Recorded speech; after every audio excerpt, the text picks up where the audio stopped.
Mahabharata Chapter 50 Arjuna's Charioteer.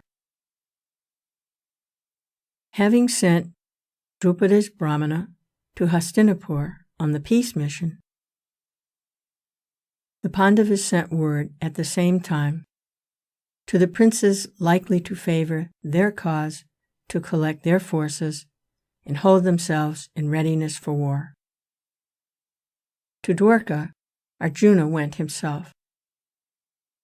Having understood through his spies the turn of events were taking, Duryodhana, too, did not remain idle. Learning that Vasudeva, Krishna, was back in his home city, he sped towards Dwarka in his chariot as fast as his swiftest horses could take him. The two of them, Arjuna and Duryodhana, thus reached Dwarka on the same day. Krishna was fast asleep. Because they were his close relatives, Arjuna and Duryodhana could go into his bedroom. There they both waited for Krishna to wake up. Duryodhana, who went in first, seated himself on a decorated throne chair at the head of the bed, while Arjuna kept standing at its foot with arms folded in respectful posture. When Mahadev woke up, his eyes fell on Arjuna, who stood in front of him, and he gave him warm welcome. Turning then to Duryodhana, he welcomed him too, and asked them what brought them both to Dwarka. Duryodhana was the first to speak. "It looks," he said, "as though war would break out between us soon. If it does, you must support me.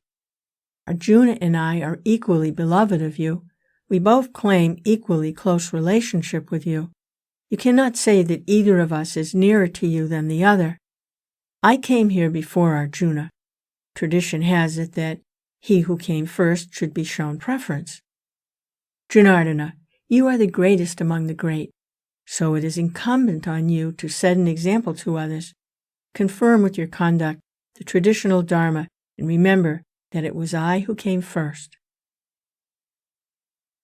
To which Purushottama, Krishna, answered, "Son of Dhritarashtra, it may be that you came here first, but it was Kunti's son that I saw immediately on waking up.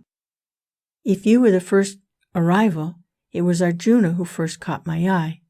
So, even in this respect, your claims on me are equal, and I am therefore bound to render assistance to both sides. In distributing favors, the traditional usage is to begin with the junior-most among the recipients. I would therefore offer the choice to Arjuna first. The Narayana, my tribesmen, are my equals in battle, and constitute a host large and almost invincible. In my distribution of assistance, they will be on one side, and I, individually, on the other, but I shall wield no weapon and take no part in actual fighting." Turning to Arjuna, he said, "Partha, think it over well. Would you want me alone and weaponless, or would you prefer the prowess of the Narayana?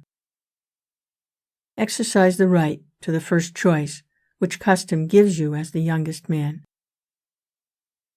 Scarcely had Krishna finished when Arjuna said, with reverence and without hesitation, "I would be content if you are with us, though you may wield no weapon." Duryodhana could hardly contain himself for joy at what he thought was Arjuna's imbecile choice. He gladly chose the help of Vasudeva's army, and his request was granted. Pleased with the acquisition of a mighty force, Duryodhana went to Baladeva and told him the story. As he finished speaking, the mighty Balaram said, "Duryodhana, they must have told you all that I said at the time of the marriage of Virata's daughter. I pleaded your case and urged everything that could be said for you. Often have I told Krishna that we have equal ties with the Kauravas and the Pandavas. But my words fail to carry conviction to him. I am helpless. It is impossible for me to side with one whom Krishna opposes. I will not help Partha, and I cannot support you against Krishna. Duryodhana, you come out of an illustrious line, which is respected by all the princes of the land.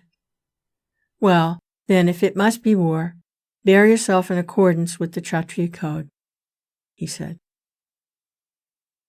Duryodhana returned to Hastinapur in high spirits, saying to himself, Arjuna has made a fool of himself. The great army of Dwarka will fight on my side, and Balaram's good wishes too are with me. Vasudeva has been left without an army. Dhananjaya, why did you choose thus unwisely, preferring me alone and unarmed to my fully equipped and heroic forces? Asked Krishna of Arjuna with a smile, when they were alone. Arjuna answered, My ambition is to achieve glory, even like yours. You have the power and prowess to face all the princes of the land and their hordes in battle, single-handed. I too feel I can do it. So I desire that I should win the battle with you driving my chariot unarmed. I have desired this for long, and you have today fulfilled my wish. Vasudeva smiled again and pronounced this benediction. Are you trying to compete with me? May you succeed. For he was pleased with Arjuna's decision. This is the sacred story of how Krishna became Partha's charioteer.